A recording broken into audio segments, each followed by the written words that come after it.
Top 10 disgusting hygiene habits of Elizabeth I. She rarely took baths. Elizabeth firmly believed that water spread sickness. To her, washing was dangerous. She once declared she only bathed once a month. Think about that. An entire month in Tudor England, with heavy gowns, crowded banquets, smoky rooms, and no deodorant. Her massive dresses had multiple layers: undergarments, petticoats, corsets, farthingales, and thick velvet. Each layer trapped sweat. The palace rooms were often stifling hot with braziers and torches burning, and Elizabeth was constantly surrounded by courtiers, diplomats, and servants. Yet instead of bathing, she relied on perfumes, scented oils, and rose water to mask the odor. But perfume doesn't remove sweat, it mixes with it. Visitors to her chambers often noted the stale, sour smell clinging to the Queen and her clothes. Imagine trying to negotiate with Europe's most powerful woman while gagging at the odor radiating from her throne. 9. Her teeth were black and rotting. Elizabeth was obsessed with sugar, which was rare and expensive in Tudor England. While ordinary peasants might never taste it in their lives, Elizabeth stuffed herself daily with candied violets, sugar-dusted fruits, honey cakes, marmalades, and sweetmeats. She even drank sugar-sweetened wine. But dentistry barely existed. Toothbrushes weren't common, and toothpaste was made of crushed brick or ashes. By her 40s, Elizabeth's teeth had turned jet black. Cavities ate away at her gums. Her mouth constantly ached with abscesses and infections. Ambassadors described her breath as rank and offensive. One wrote that, "Her words are sweet, but her mouth is not." Foreign dignitaries were shocked at the sight of her blackened teeth. But because Elizabeth was the Queen, black teeth bizarrely became a trend among nobles. Wealthy ladies deliberately blackened their own teeth to look fashionable, as if tooth decay was a symbol of high status. 8.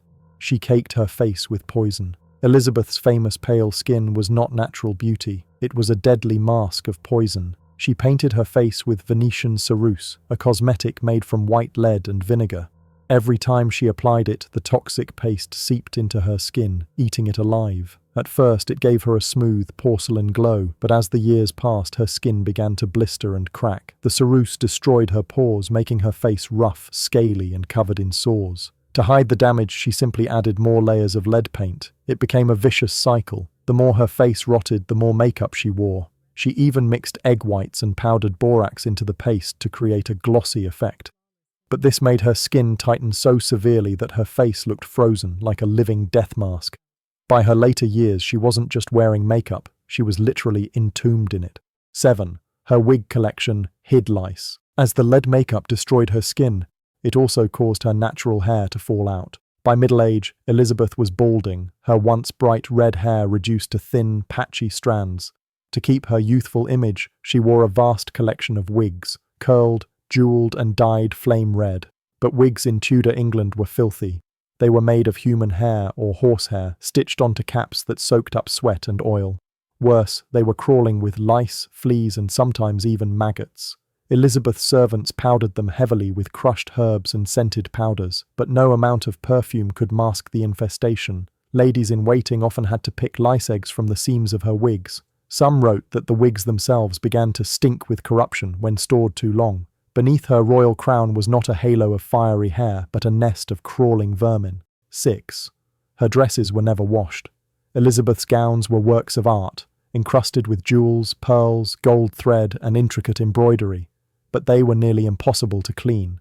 Soap was primitive, laundries were harsh, and delicate fabrics like silk and velvet would be ruined by washing, so Elizabeth simply didn't. Instead, her servants stuffed her gowns with dried lavender, rose petals, or herbs, and sprayed them with perfumes. The dresses were never properly cleaned of sweat, food stains, or bodily smells. Imagine banquet after banquet, days of dancing, hours of hot court ceremonies, all seeping into the same gown. Over time, these beautiful garments became like rotten sponges, holding years of filth.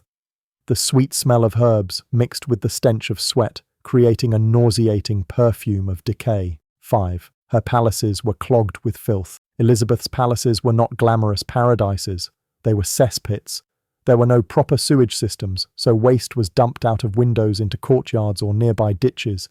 Latrines overflowed, chamber pots were emptied onto staircases, human excrement sometimes leaked into the walls and cellars. Visitors often described the stench as unbearable. Rats thrived, fleas spread diseases, and the floors were sticky with urine and filth. Elizabeth moved constantly from palace to palace, not because she enjoyed variety, but because each residence quickly became so foul that it was unlivable. In truth, the Queen of England was often surrounded by the same smells as a city sewer. 4. She shared bedsheets infested with bugs. Elizabeth travelled with her own bedding, but her sheets were only changed on rare occasions. Mattresses were stuffed with straw and feathers, which quickly became breeding grounds for fleas, lice and mites. Foreign guests often complained about being bitten all night long while staying in royal residences, and the Queen herself wasn't immune. She may have been the most powerful woman in Europe, but she still woke up scratching bites from bedbugs and itching lice crawling through her sheets. Her ladies sometimes beat the mattresses with sticks before she slept to try to drive the insects out, but the bugs always came back. 3. Her teeth had to be yanked out without anesthetic. Elizabeth's sugar addiction left her mouth in ruins. Her teeth weren't just black, they were loose, decayed, and infected. In her later years, the pain was unbearable. The only solution was brutal, to have them yanked out by hand. There was no anesthesia, no numbing medicine, just metal pliers and brute force. One famous extraction was so excruciating that Elizabeth screamed in agony as blood poured from her gums. It left her terrified of doctors. From then on, she refused further dental care, even as her mouth rotted. The Queen of England, unable to eat properly, often had her food mashed into soft pulp so she could swallow without chewing. 2. Her body reeked of rotting flesh in old age. By the time Elizabeth was in her 60s, her body was breaking down. The constant layers of toxic makeup left her with sores, ulcers, and infections on her skin. Her rotting teeth leaked pus and blood. She often suffered fevers and had a hacking cough. All of this gave her a stench that courtiers whispered about but never dared mention. One ambassador described the Queen as a woman of sweet words but sour odour. Her chambers had to be stuffed with herbs, incense, and perfumes to disguise the smell of her decaying body. But everyone who came near her knew the truth. The Virgin Queen stank of death. 1. She literally died caked in filth and makeup. In her final days, Elizabeth refused to let anyone see her without her cosmetics. She locked herself in a dark chamber, sitting upright on cushions, caked in lead paint, wrapped in unwashed gowns, her wigs swarming with lice. She would not eat, she would not bathe, and she would not remove the mask of beauty she had built for decades. When she finally died in 1603, attendants found her body in a horrifying state. Her skin had been eaten raw by lead, her mouth a ruin of black stumps, her gowns stiff with sweat and perfume. The great Virgin Queen of England, the image of power and majesty, had literally rotted away beneath her jewels. If you found this video valuable, please like, share, and leave a comment. I truly enjoy reading your thoughts and suggestions for future topics.